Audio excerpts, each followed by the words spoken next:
Merci. Donc merci David pour cette présentation. Je n'y attendais pas parce que j'avais en mémoire d'avoir terminé la téléphilopiste que j'avais laissée à la rédaction du vote. Ça m'étonne même de l'y avoir oublié. Parce que normalement c'est le genre de choses, j'oublie beaucoup de choses, mais ça je n'oublie pas. Et oui, comme tu l'as dit, ma mère est française, mais parce que personne ne le sait, ma mère est française, c'est pas secret complet. Elle est surtout marseillaise. Et d'ailleurs, je voulais faire un petit appel parce que ma maman a dit que Jean-Luc doit être candidat à la ville Marseille. Et franchement, on fait des efforts parce que sinon, j'aurais des problèmes. Par contre, elle sait faire les grandes petites, elle ne sait toujours pas avec 43 ans d'immigration le prononcer, elle est grande petite. Et comme elle dit, je ne sais pas le prononcer, mais je sais les faire. Donc, c'est tout à fait possible. Merci beaucoup pour cette intervention. Il y a un mot qui est tombé, le mot de résistance qui est tombé, c'est Emmanuel, c'est toi qui en a parlé. On ne peut pas ne pas en parler parce qu'en effet, oui, le nom du genre est décédé à l'âge de 98 ans, ce qui est un âge quand même extrêmement élevé. C'était à l'homme de son siècle, du XXe siècle, et nous n'avons qu'à le jamais réfléchir, nous ne sommes pas monarchistes, évidemment. Mais il faut reconnaître que c'est probablement un des rares chefs d'État qui a eu un engagement durant la Seconde Guerre mondiale contre le fascisme, et je pense qu'il faut le saluer, et à travers lui, saluer tous ceux qui ont combattu le fascisme, tous ceux qui l'ont fait.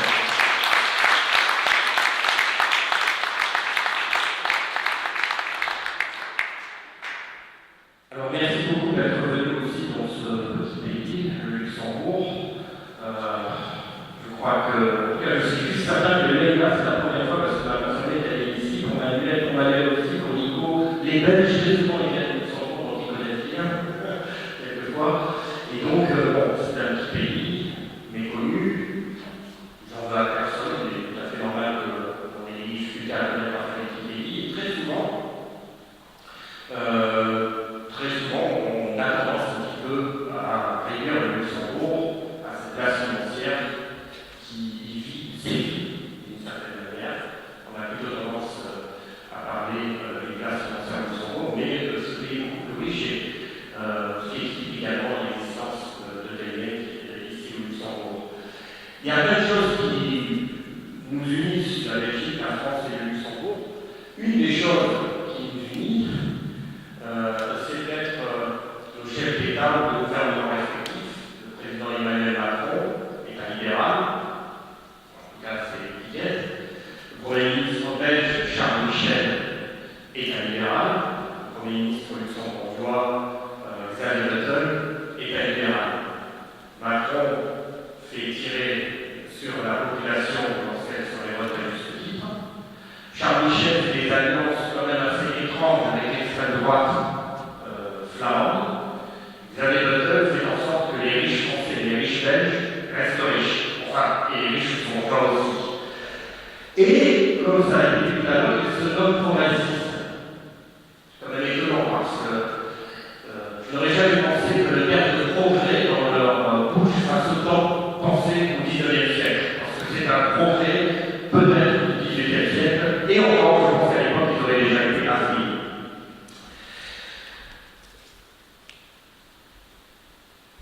Depuis LuxLeaks, c'était déjà en 2014, ni Marc ni moi-même n'étions à l'époque députés.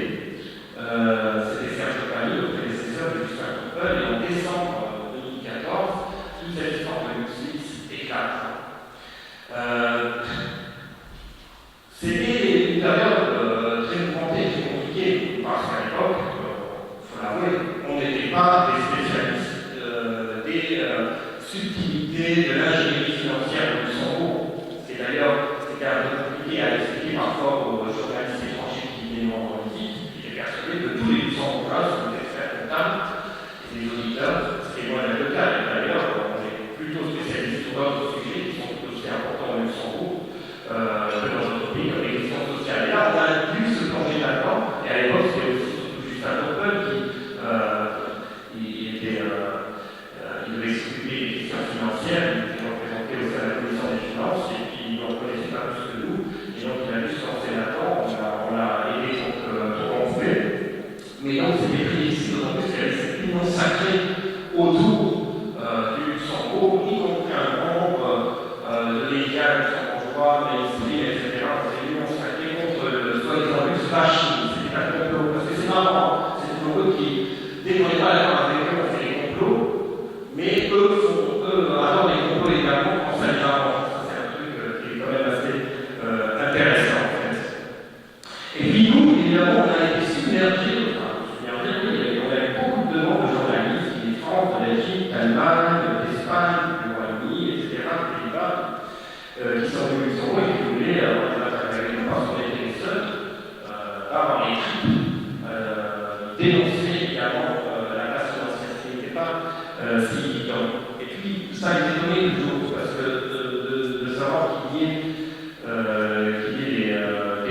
députés de la gauche radicale de Luxembourg, ils n'arrivaient pas à comprendre. Et nous, on leur disait toujours des choses. Si vous avez le temps, ne visitez pas que le quartier Kirchberg, le quartier européen, ne visitez pas que le boulevard Royal, que vous voyez toujours sur les émissions sur France 2 ou sur d'autres chaînes, mais allez dans certains quartiers, le quartier de la Gare Droite, mais allez aussi dans le sud du pays, par exemple, au Minès, on l'appelle, le bassin sidérurgique.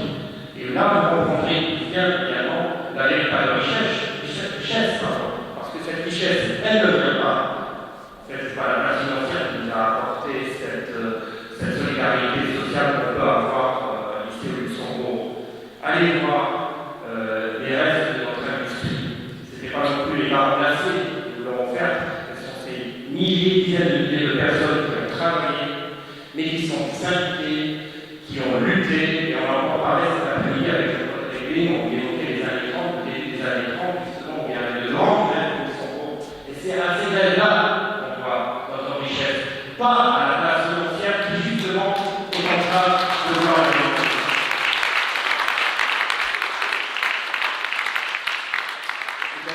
D'ailleurs, la place financière, non, c'est vrai, au niveau d'une économie d'échelle, parce qu'il y a beaucoup de boîtes qui arrivent, qui payent quasiment pas d'impôts, elles en payent beaucoup cumulé, ça fait tout pour un petit État. C'est vrai qu'il y a une certaine manière. Mais en toujours, il y a deux problèmes. Le premier problème, c'est que, en effet, cette base financière constitue tous les lobbies qui constituent un danger dans l'État social, ici au Luxembourg.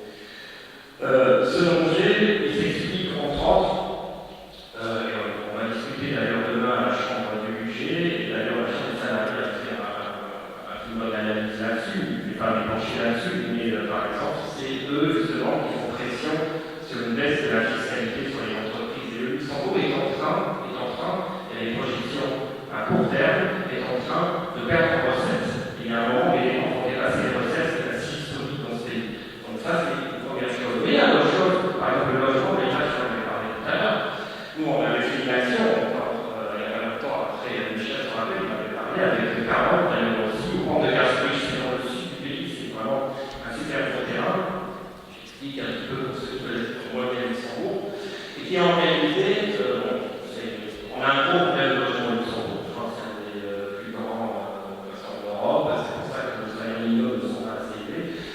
Vous avez en fait ce qu'on appelle les fonds d'investissement spécialisés. Donc c'est une invention de logique de la place financière qui permet justement, par exemple, si vous avez, imaginons que vous soyez fonctionnaire, partez en retraite, vous avez réussi à avoir un projet, vous le louez à quelqu'un. Et ensuite, sur la location, vous allez payer sur les revenus que vous recevez, vous allez être imposé de manière normale de 30 jusqu'à 40%. C'est comme ça que ça passe en avant. Là, donc, crée des fonds d'investissement dans lesquels vous devez avoir des actifs d'au moins 125 000 euros d'immobilier qui ne doivent pas dépasser les 10%. Et en fait, ils sont libres d'impact de 0,01%. Sauf maintenant, ensuite, s'ils sortent ces actifs du fonds d'investissement, ils vont être imposés mais quelques années plus tard. Ce qui fait qu'ils payent quasiment rien. Ils payent quasiment rien. Je crois que par exemple, justement, Orgas Rich, ils ont payé 30 000 ou 35 000 euros, ce qui est encore bien en tête, alors qu'ils devraient payer près de la moitié d'un million. Donc ça fait quand même énormément de différences. Et là, on est en train d'observer justement parce qu'ils construisent énormément de logements, et ces logements sont abordables en plus. Et justement, Mich avait aussi attaqué aux dernières législatives le ministre de l'économie socialiste comme Valls, socialiste, parce que c'est lui qui fait ça aussi un petit peu avec ses connexions avec les Émirats, etc. Et il m'a dit, mais même vous ne seriez pas capable d'acheter un appartement dans ces environs-là. Il a dit, oui, c'est vrai, je crois que s'ils ont payé de ces roses, on pourrait quand même s'acheter un objet. Ça, c'est une histoire. Donc là, on est véritablement. Et ça, c'est dû à la place financière. Ensuite, deuxièmement, c'est l'objet de plus en plus de pouvoir. On l'a déjà dit, et puis on peut le prouver, on l'a prouvé d'ailleurs avec un projet de loi, ils 60 députés, il y en a pas, il y en a quelques-uns qui s'y connaissent, parce que c'est en profession, ils sont experts comptables. Mais dans la commission des finances, à laquelle je participe de temps en temps, mais moi aussi, je suis souvent perdu, et ça parce que je suis loin d'être le seul qui soit perdu. D'ailleurs, l'ancien président de la commission, le futur, l'actuel président de la commission des finances, a une fois été félicité par un député du secrétaire social qui, lui, justement, a la félice, et qui a un avocat d'affaires, et qui a dit: vous faites très bien votre travail, d'autant plus que vous ne connaissez pas grand-chose. Et ça a écrit, en fait. Parce que si vous connaissez quelque chose, c'est très compliqué. Mais non, c'est un véritable pouvoir qui s'est concentré ici au Luxembourg et qui fait pression à tous les niveaux. Et nous, on veut combattre. Ce pouvoir, et nous disons très clairement qu'au Luxembourg, justement, c'est une place financière, elle nuit à long terme, à court terme, non pas uniquement au niveau international, mais y compris ici, aux gens qui essaient de vivre dignement de ce pays. Mais bon, ces forces sont assez grandes. J'avais aussi un petit peu embêté, en fait, je vais vous avouer tout de suite, parce que, comme je dis, j'avais les rapports, j'étais persuadé que j'allais tenir ce discours en luxembourgeois. Et donc, je voulais citer quelqu'un. Et la citation était en français. Je me suis dit que je vais quand même la traduire en luxembourgeois. Maintenant, je suis dans la situation où je devrais le retraduire en français. Mais je n'ai pas la fin de la citation. Tout simplement, je voulais vous parler de quelqu'un qui expliquait déjà à cette époque, en 1949, qui expliquait que l'accumulation du pouvoir même dans un État démocratique, rendait en réalité impossible l'émancipation des gens, et que finalement aussi le contrôle qu'ils avaient sur tout, sur la presse, sur toute forme d'institution, rendait également très difficile l'appropriation politique des gens, parce que on n'arrêtait pas du matin au soir de les sonner les mêmes histoires. En 1949, il disait ça, il concluait par la suite que la solution serait l'organisation d'une société socialiste et non bureaucratique et démocratique. Cet homme, c'était Albert Einstein, qui, comme toutes les personnes intelligentes, était un anticapitaliste et qui croyait aussi à une société qui s'émançait du capitalisme. Mais quand il le dit, c'est beaucoup mieux, en fait. Mais ensuite, il faut se poser la question, parce qu'on est ici à midi, et puis bon, il y a les élections européennes qui viennent très vite. Et on va quand même se poser la question de savoir pourquoi est-ce que Daynek veut à tout prix rentrer au Parlement européen. Parce que oui, on veut avoir au moins un siège au Parlement européen. Et la question est légitime, parce que les gens peuvent également poser la question, mais pourquoi est-ce qu'il faut voter pour eux? Alors, quand on écoute maintenant tous les grands partis, pas les grands partis, ils sont tous pour une Europe plus sociale, ils sont tous pour une Europe plus démocratique, ils sont tous pour une meilleure Europe. Je crois même que les tirages qui vont se lancer là contre l'euro à une meilleure Europe. Ils étaient originaux pour le coup. Mais en fait, quand on a dit ça, on a rien dit. On a dit en plus, ça fait 40 ans que tout le monde et on a dit que l'Europe doit être sociale et démocratique.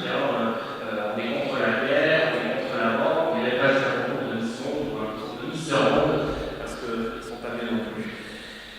Et donc nous, et en plus, ça vient de partis politiques, socialistes, chrétiens sociaux, libéraux, qui ont le pouvoir en Europe depuis des décennies, depuis la fondation de l'Union européenne. C'est eux qui ont tout à dire, c'est eux qui vont peut-être encore continuer à gouverner cette Europe au niveau européen, et c'est eux qui veulent la changer.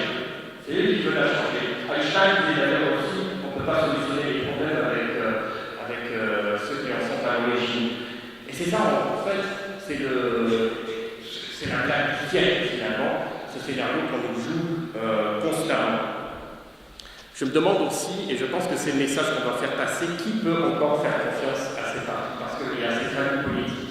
Et je pense qu'il va se passer quelque chose. Je pense que les gens vont probablement avoir peut-être une énergie nouvelle. Ils ne vont plus faire confiance à ces gens. Mais alors pourquoi voter pour Daynek? On va répondre à la question, pas parce qu'on est mieux, on n'est pas plus forcément plus beau, quoique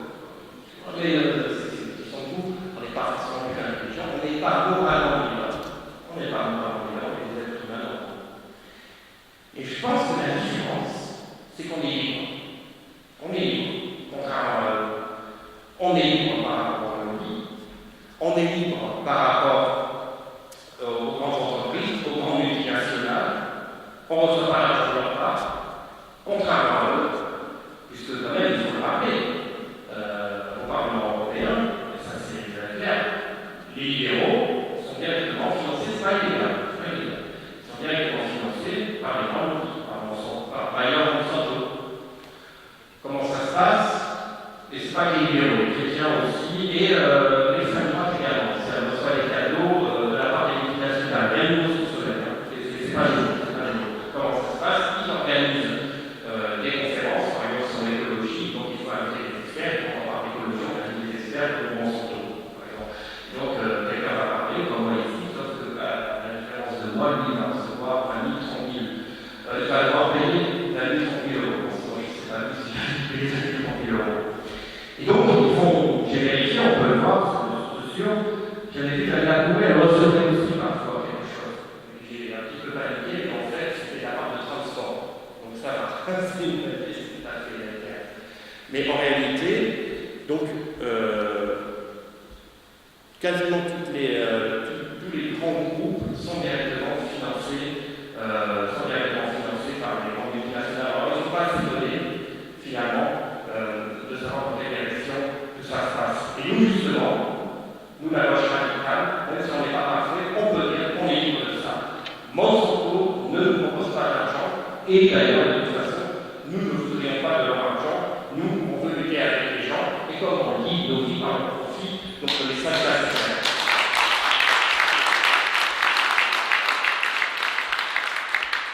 Ensuite, il y a encore d'autres trucs, parce qu'on veut véritablement mener la bataille en fait contre les géants. Vous connaissez tous les GAFA, Google, Amazon, Facebook, Apple. Là, on a affaire à des gens qui ont du pouvoir, et des gens qui ont du pouvoir. Leur capital cumulé équivaut au PIB du Danemark. C'est assez marrant, parce que, bizarrement, c'est peut-être un hasard, mais le Danemark a ouvert une ambassade auprès des GAFA, un ambassadeur auprès des GAFA. Pas à enseigner un truc spécial, non, un ambassadeur au même titre, une excellence, au même titre auprès de notre État.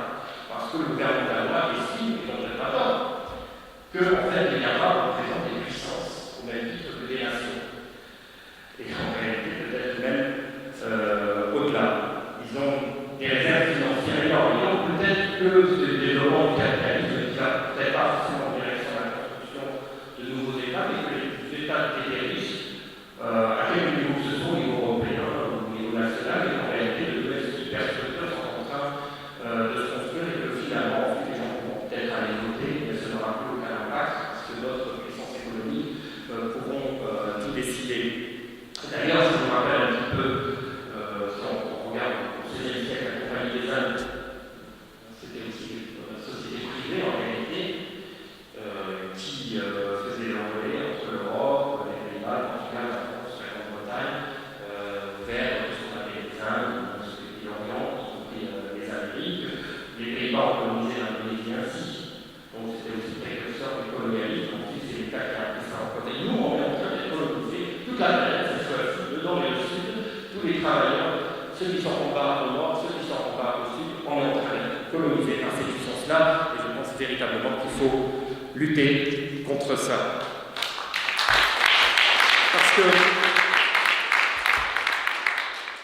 Parce que le problème auquel on est confronté, c'est que, et ça fait vraiment pas, on parle vraiment en science-fiction, à la vie, ce sera ça un peu ce qui va nous dire quelqu'un chez moi, c'est un McDonald's qui va nous dire qu'est-ce qu'il faudra manger, c'est Ikea qui va nous expliquer quel meuble il faut acheter, c'est Monsanto qui va expliquer aux paysans quelles semences ils doivent utiliser, et finalement c'est Google qui va expliquer quels sites et quelles nouvelles il faudra lire.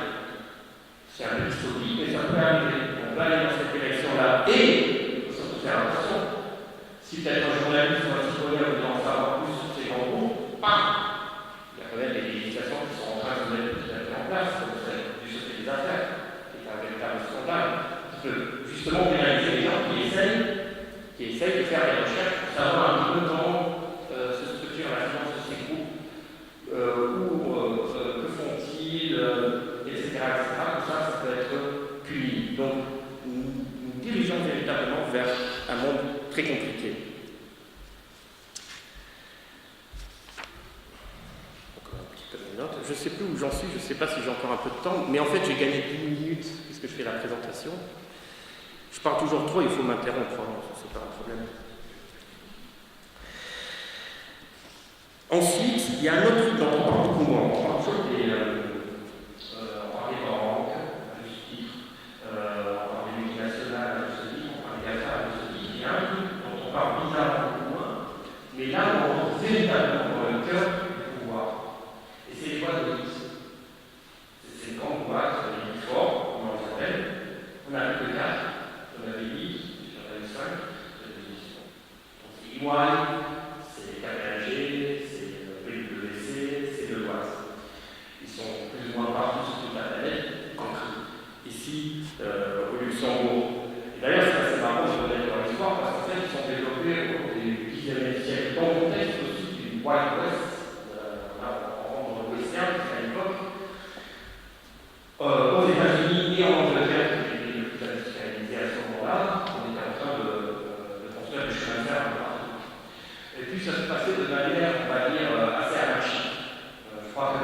Donc, et en fait, beaucoup d'investisseurs se sont déroulés par les escrocs. Ensuite, le Parlement britannique a décidé de une loi qui, pendant longtemps, qu'il faut qu'on crée une profession, en fait, qui sont les auditeurs, les experts comptables, qui doivent justement vérifier les comptes des entreprises pour faire en sorte qu'il n'y ait pas d'escroquerie. Le problème, c'est que petit à petit, comme les clients arrivent à une certaine époque, et donc là, ils avaient énormément de travail, et c'était les gens bien payés et capables, et que le reste du temps qu'ils avaient en fait pas beaucoup de travail, et ce qu'ils ont fait, ils ont commencé à faire autre chose, et ils ont commencé à faire du conseil fiscal.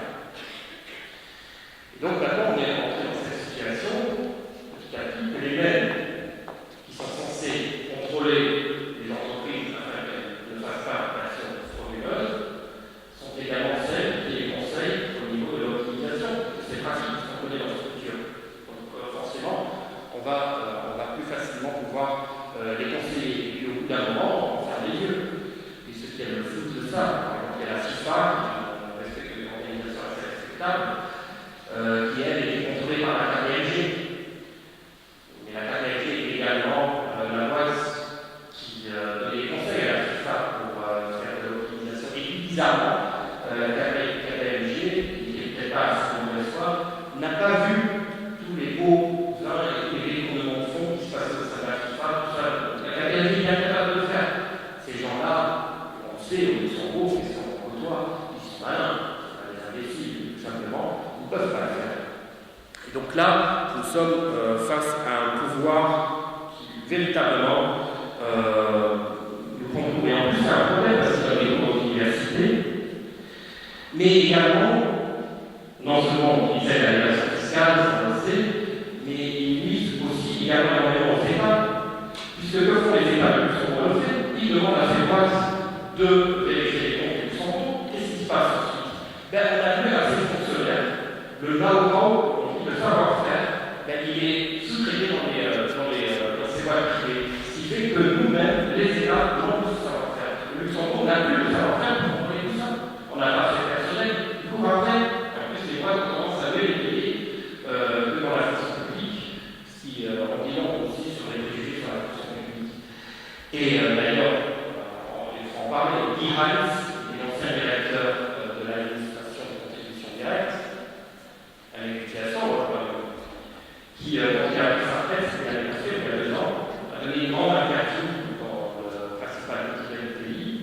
Et le journaliste lui demande comment vous faites avec le peu de moyens, comment est-ce que vous arrivez à suivre la cadence face à ces boîtes qui ont des centaines, des milliers d'experts, des armées véritablement pour faire l'optimisation fiscale. Et lui, alors je ne sais pas si à la suite, il a dit, vous savez, le banquier, bien sûr, vous l'envoyez à la poste de flic.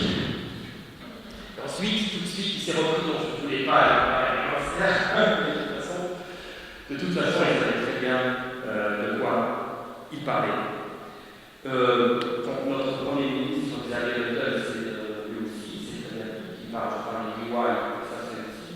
Ça c'était même au début de son mandat, qu'est-ce qu'il avait dit? Les Luxembourgeois ici le connaissent probablement, Alain Kish, qui est le CEO de EY Luxembourg. C'est aussi un très bon ami, vraiment très proche de notre premier ministre, ils ont le même âge, je crois qu'on a étudié ensemble, probablement. Mais ils se connaissent très bien. Alain Kish était aussi dirigé en 2013 la délégation libérale UDP pour les questions financières. Tout le monde spéculait sur le fait que la presse serait peut-être le prochain ministre des Finances. Évidemment, qu'il n'est pas devenu ministre des Finances, parce que sinon il aurait dû diviser son salaire par 10, probablement. Non, c'est vrai, c'était par exemple. Bon, il a été récompensé par un siège du Conseil d'État. Et donc, Xavier Bettel a dit oui, quand j'ai un problème, moi je téléphone à Alain Kish.